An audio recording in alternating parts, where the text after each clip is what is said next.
যারা পর্নোগ্রাফিতে অ্যাডিক্ট হয় তারা কিন্তু চির অসুখী হয়, জীবনে আর কোনোদিন সুখী বা তৃপ্ত হইতে পারে না, তাদের ব্রেন ব্লো আউট হয়ে যায়, ব্রেন নষ্ট হয়ে যায়। এটা নিয়ে কথা অনেক লেখালেখি হয়েছে, তাদের ব্রেনটা আর স্বাভাবিকভাবে ফাংশন করতে পারে না, চিন্তা করতে পারে না। 2 নম্বর হচ্ছে তারা ভায়োলেন্ট হয়ে যায়, তাদের ওই উত্তেজনাটা প্রশমিত করার জন্য তারা যে কোনো কিছু করতে পারে। এই যে বললাম, রেপ, খুনাখুনি, মারামারি সব কিছু করতে পারে তারা। আপনি দেখবেন, পড়লে এগুলো তো বাংলাদেশে খবরের কাগজে উঠে, এগুলো কোনো রাগ নাই। ফ্যামিলি ভেঙে যায়, বিয়ে। পর্নোগ্রাফিতে আপনার 5 মিনিটের একটা ইসের ভিতর যত কিছু এই সমস্ত জিনিসগুলো বাস্তব জীবনে কোনোদিন হয় না। বাস্তবে বউ এইভাবে বিহেভ করে না, একটা পর্নোস্টার যেভাবে বিহেভ করে এইভাবে করে না। সো আপনি বিয়ের সাথে সাথেই আপনার মনে দূর এটা কি করলাম, মানে বিয়েতে আপনি আপনার পর্নোগ্রাফি থেকে যে ইমাজিনেশন আসছে, জীবনে দেখলেন যে এটা তো কোনো ব্যাপার না।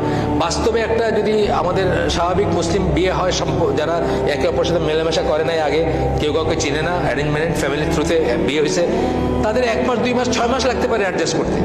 অথচ আপনি পর্নোগ্রাফিতে কি দেখতেছেন, 6 মিনিটের ভিতরে জীবনের সব স্বাদ নেওয়া শেষ, তাই না? তা আপনার কাছে তখন হাইসেন না, কথা সত্যি না? তা আপনার কাছে তখন মনে হচ্ছে দূরে এটা কি, এটাতে কোনো উত্তেজনাই নাই, কোনো কিক নাই, কোনো আবেগ নাই, কোনো নাই, কোনো প্লেজার নাই, কোনো এরকম মনে হবে আপনার বিয়েতে কোনোদিন।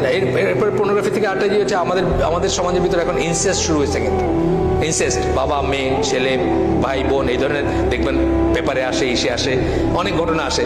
এইগুলার কিন্তু মানে রুট কারণ হচ্ছে ওইটা, কারণ আপনি পর্নোগ্রাফি দেখতেছেন, পাশের রুমে আপনার ইনসেস্ট কেউ আসে, ঘুমাইতেছে, আপনি ওইখানে দেখতেছেন এই ঘটনা, আপনি এটা করতে যাচ্ছেন, অ্যাক্ট করতে যাচ্ছেন, মানে অ্যাকচুয়ালাইজ করতে যাচ্ছেন, বাস্তবায়িত করতে যাচ্ছেন। এরকম আমরা অনেক গল্প দেখি, পেপারে আসে, এসে আসে। তারপরে যে মানুষটা সে আনপ্রোডাক্টিভ হয়ে যায়, সে আর ভালো কোনো কাজ করতে পারে না, রেসপন্সিবল কোনো কাজ করতে পারে না, সে একটা নির্জীব মানুষ হয়ে যায়, জীবনী শক্তিহীন মানুষ হয়ে যায়, over long period of time বদমেজাজি একটা বাজে লোক হয়ে যায় এবং পারভার্ট হয়ে যায়। পারভার্ট মানে বিকৃতি।